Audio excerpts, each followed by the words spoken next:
देखिए, ये जो 3 बिल लाए आज इंट्रोड्यूस होंगे, हमारी पार्टी का मानना ये है कि ये theory of separation of powers का, ड्यू प्रोसेस का और जो जनता को ये इख्तियार है कि वो इलेक्टेड गवर्नमेंट्स को अकाउंटेबल बनाए, ये सब चीज़ें उसके खिलाफ जाता है।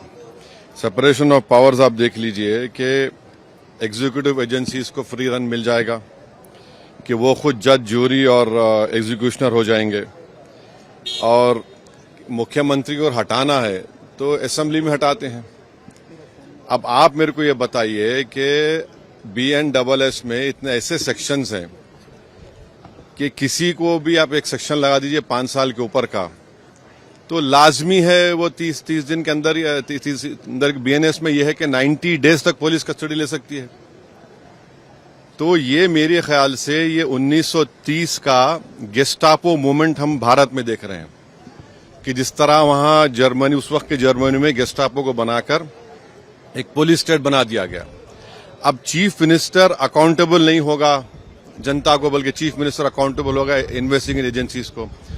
हमारे देश में SI से लेकर, इंस्पेक्टर से लेकर, ACP बोलिए, DYSP बोलिए, DCP बोलिए, एडिशनल CP, DGP तक कौन बनाता है इनको? रूलिंग पार्टी बनाती है। IT के ऑफिसर कौन बनाता है? ED के, CBI को रूलिंग पार्टी बनाती है। आप बताइए फिर कहां इंडिपेंडेंस रहेगा इन लोगों का? आप कैबिनेट के 6-7 लोगों को केस लगाइए, 30 दिन डालिए अंदर जेल में, गवर्नमेंट गिर गई उनकी। तो ये असल मकसद वो है, ये अनकॉन्स्टिट्यूशनल। अच्छा, उस बिल में ये भी है कि प्राइम मिनिस्टर को कौन अरेस्ट करेगा? प्राइम मिनिस्टर को बताइए। और प्राइम मिनिस्टर, ये उसमें उस बिल में कह रहे हैं, प्राइम मिनिस्टर के बिल में कह रहे हैं कि प्रेसिडेंट करेगा। अरे भाई, संविधान में हमने लिख दिया कि the president will act on the aid and advice of the council of ministers. ये उसका कॉन्ट्रडिक्शन। दूसरा, गवर्नर को आप इख्तियार दे रहे हैं, गवर्नर आप अपॉइंट करते हैं। तो ऑल इन ऑल ये हमारी डेमोक्रेसी के लिए, ड्यू प्रोसेस के लिए, बल्कि भारत को एक पुलिस स्टेट बनाने का काम बीजेपी सरकार करना चाहती है इन तीनों बिलों के जरिए, जिसकी हम पुरजोर इसकी मुखालिफत करेंगे। और ये अनकॉन्स्टिट्यूशनल है, ये बिल्कुल अनकॉन्स्टिट्यूशनल है। आप हर चीज आपके हाथ में, सेंट्रलाइज आप अपने हाथ में कर रहे हैं। माने आप पिक एंड चूज करेंगे, और बीजेपी ये भूल रही है कि कब तक सत्ता में रहेंगे आप, कभी ना कभी तो निकलेंगे ना। तो पावर इटर्नल तो थोड़ी है कि ये आपके खिलाफ भी इस्तेमाल होगा। तो इस तरह का एक कोशिश की जा रही है, हम इसकी मुखालिफत करते हैं। अब वो तो है उसमें, मगर हम तो देखिए अब क्या होता है अंदर। अभी बीजेपी ये कह रही है कि जिस तरह से पॉलिटिक्स जो एक तरह से डर्टी हो रहा था उसको साफ, तो उसमें ये कह दीजिए ना कि अगर किसी पर आरोप लगेगा तो वो रूलिंग पार्टी ज्वाइन नहीं करेगा सेंट्रल गवर्नमेंट को।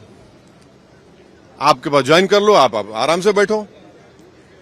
भाई, पुलिस कैसा तय करेगी? जनता तय करेगी ना, जनता तय करेगी। जनता मुझे क्यों इलेक्ट करती है कि मैं 5 साल के लिए जाऊं?